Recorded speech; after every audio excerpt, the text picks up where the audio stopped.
Spinning, churning all day long, cement mixer sings his whirly song. Now, yeah. It's a morning time. I fly there, Mom. With one last spin, he pours his load. He's ready now to leave the road. He takes a bath, gets shiny bright, and pulls up his chute and turns off his light. He cuts his engine, slows his drum, and dreams sweet dreams of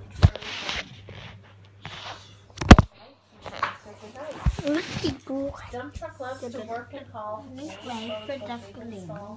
moves the dirt from place to place and does it with one final load. I'm a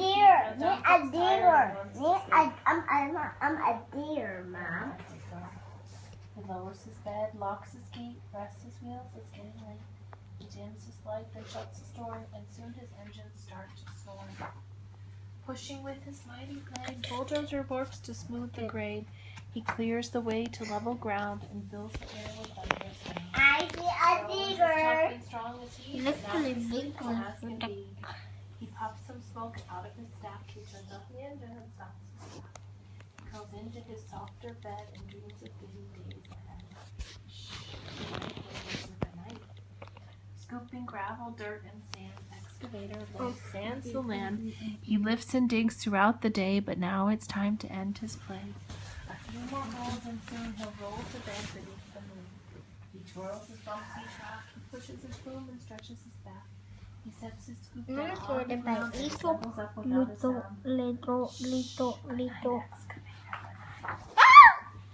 These big trucks so tough and loud, they work so hard, so rock so hard. Tomorrow is another day, another chance to work and fight.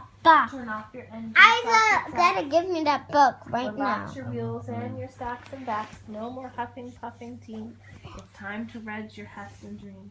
Construction site all tucked and tight. The day is done. Turn off the light. Good night, construction site. Good night. Now, could you give that book to me down? Lisa. You're right, it is Lisa, isn't it? What is? Let me read that What book. It's green. Oh. This card book. Now read it to me. Make Way for Ducklings by Robert McCluskey. Hey guys, you have to stop bumping me so much. You're hurting me. Could I be over here? You guys are hurting me. Rather to me, not that, Mama. No, stop. Okay, guys, there's book for everyone. No, Mr. Mallard was looking for a place to live. Okay, Charlie, I can't see the words. You need to sit up. Mallard was looking But every for a time place to Mr. live. Mallard saw what looked like a good place, Mrs. Mallard said I it was see there, no good. a house. Mrs. Mallard said that was no good.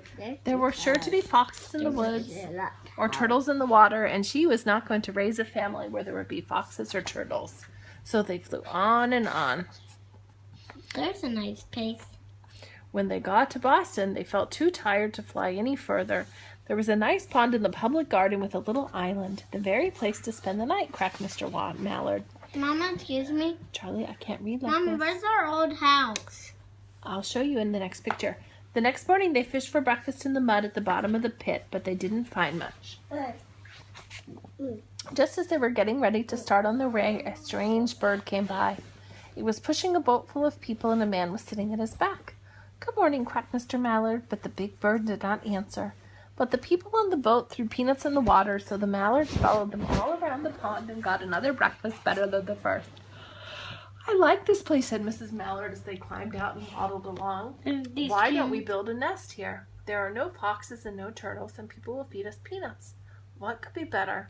"Good," said Mr. Mallard, delighted at last that Mrs. Mallard had found a place that suited her. But "Look out!" squawked Mrs. Mallard all of a dither. "You'll get run over."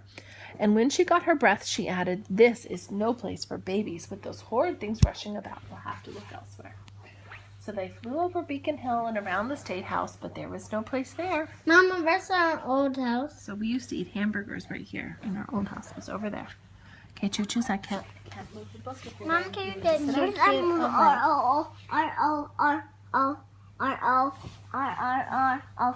old house? Yeah. Then they looked in Lewisburg Square, but there was no water to swim in. And then they flew over the Charles River. No, Charlie. Charles River. Jason, could you help, please?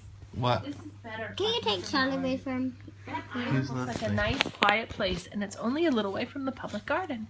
Yes, said Mrs. Mallard, remembering the peanuts. This looks like just the right place. Charlie, get away from here. Mama, Charlie's back in the video. Guys, you need to share. Get away from here, Charlie. Over a bit. I help Charlie. So they chose a cozy No, spot. I want to get in here. Well, Jack, you're gonna push me off the bed, buddy. I want to get in here. Okay. Well, if you push Mommy off the bed, then she can't read. Yeah, we all She look chose together. a cozy spot on the bushes near the water and settled down to build a nest. Only just in time because now they were molting.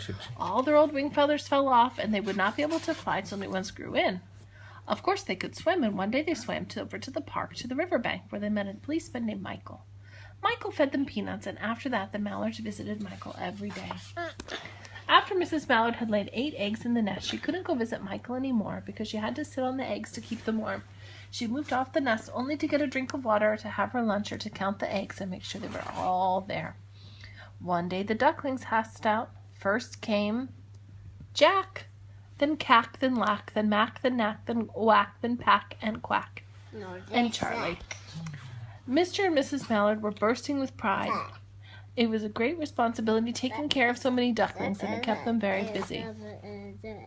One day Mr. Mallard decided he'd take a trip to see what was the rest of the river further off. So he said, "I'll meet you in a week in the public garden. Take good care of the ducklings." Mrs. Mallard said, "Don't you worry. I know all about bringing up children," and she did. She taught them to swim and dive. She taught them to walk in a line, to come when they were called, and keep a safe distance from bikes and scooters and things with wheels. Then one morning, when she felt perfectly satisfied with them, she said, "Come along, children, follow me." Next page. And before you could wink an eyelash, Jack, Cack, Lack, Mack, Knack, Whack, Pack, Quack, and Charlie fell into line just as they had been taught. Mrs. Mallard led the way to the water, and they swam up behind her to the opposite bank. That's not something, Dick. They then waded ashore. They waded ashore and waddled along till they came to the highway. No. I need to flip the page. How do you want me to do that if I don't use my hand? Mrs. Mallard stepped out to cross the road. Honk, honk went the horns. Quack, quack went Mrs. Mallard. Quack, quack, quack went Jack, Cack, Clack, Mack, Knack, Whack, Pack, Quack, and Charlie, just as loud as their little quackers could quack. The cars kept speeding by and honking, and Mrs. Mallard and the ducklings kept right on quack, quack, quacking.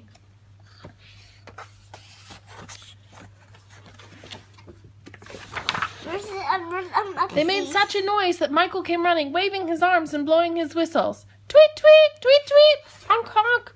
He planted himself in the center of the road, raised one hand to stop the traffic, beckoned with the other, the way the policemen do for Mrs. Mallard to cross.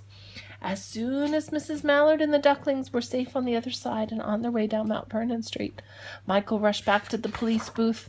He called Clancy at headquarters and said, "There's a family of ducks walking down the street." Clancy said, "A family of what?" "Ducks," yelled Michael. "Send a police car, quick."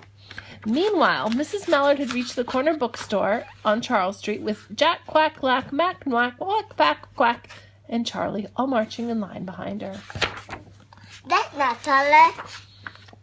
Everyone stared. An old lady on Beacon Hill said, "Isn't it amazing?" And a man who swept the seats says, "Well, isn't that nice?"